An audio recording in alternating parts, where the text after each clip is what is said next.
Everyone, welcome to my YouTube channel BBC World News. In today's video, we will share with you latest news. Palestinian Authority raid on Jenin appeal to Israel Western in test. Beirut, Lebanon. The Palestinian Authority is cracking down on armed groups in the Jenin refugees camp in the what experts say is an attempt to restore its limited authority in the occupied West Bank and persuade incoming United States President Donald Trump that it can be a useful security partner. However, the crackdown has earned its condemnation from many Palestinians, especially after the Saturday night killing of 21-year-old journalist Shata Sabga, who had been reporting from Jenin and whose family said she was killed by PA gunfire. Since the start of the PA raid, they have been criticized as serving the interest of the Israel over supporting the Palestinian struggle for freedom and self-determination. Over the past few years, the PA has lost control over the West Bank, and I imagine it is trying to claw back control to prove its worth to its handlers, Israel and the United States, said Umar Rahman, an expert on Israel-Palestine with the Middle East Council on Global Affairs, a think tank in Doha, Qatar. I think it is trying to prove it can play a part. This is still relevant, especially at a time when there are voices in the Israel government trying to force the collapse of the PA, Rahman told the Neuter. Over the past 3 years, Israel raid both the army and settlers have killed and displaced numerous civilians in the West Bank and destroyed homes and livelihoods. Since the Hamas-led attack on southern Israel on 7 October 2023, Israeli forces and settlers stepped up their attack in the West Bank, killing 729 Palestinians, according to the United Nations officer for the coordination of the humanitarian affairs. At least 63 were from the Jenin camp. The PA security forces have mirrored some of Israeli tactics since launching an operation against the camp in early December. It surrounded the camp with armed personnel carriers, fired indiscriminately and civilians, summarily detained the abused young men and cut off water and electricity supplies. One video circulating online and verified by Sanad, a verification agency, shows PA officers stuffing a young man into a rubbish bin and beating him. The Americans have been training the PA security forces to act as SWAT team and special forces, not the civil police, to crack down on the armed group, said Hani Mustafa, an expert on Israel-Palestine for the International Crisis Group. Whenever you see American involvement in terms of training, this is when you see headline and coercive tactics deployed against Palestinians, she told the newspaper. The PA was ostensibly created to bring about a Palestinian state after the 1993 and 1995 Oslo Accord, which initiated a peace process between the Palestinian leader Yasser Arafat and then Israel Prime Minister Yitzhak Rabin. Under the agreement, the PA Western donors, the European United and US, tasked it with upholding Israel's security by stamping an armed Palestinian group across the occupied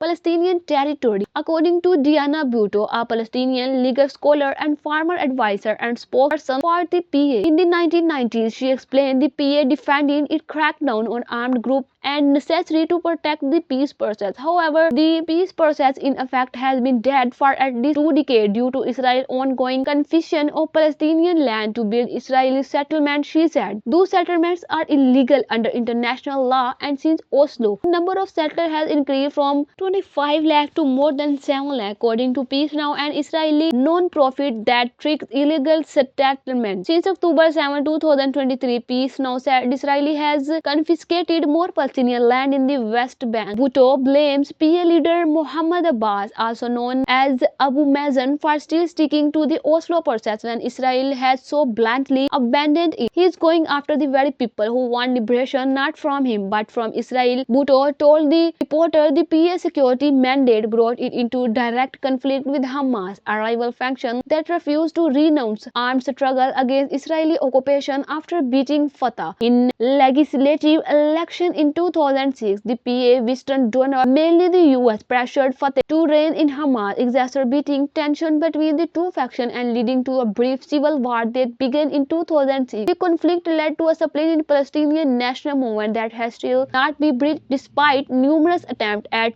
reconciliation. Under the PA has since administrated 2/3 of the West Bank while Hamas was in control of Gaza. The tactics has been successful. It has never won the hearts and minds of Palestinians, Bhutto said, fighting for survival. PA officials reportedly argued that the operation in the Jenin refugee camp is necessary, else Israel will use the presence of fighters there as a pretext on expel more Palestinians from their home and land in the West Bank as it has done in Gaza. However, experts say that that Israel is planning to formally annex the West Bank and collapse the PA, irrespective of whether armed resistance continues. Israel far-right Finance Minister Bezalel Smotrich already came close to crushing the Palestinian banking system by refusing to renew a government order that allows Israeli bank to interact with Palestinian bank. The PA does not have its own central bank and it's therefore reliant on Israeli banking system to pay salaries and secure vital important. Going to US pressure, Smotrich renewed the waiver for a year in early December, yet experts fear he won't do so again during Trump presidency, which begins on January. Not doing so would collapse the PA and West Bank economically and accelerate the West Bank formal annexation, Rahman from the Middle East Council said. In addition, Rahman warned the assuming chose serve as an Israeli pretext to ethically cleanse the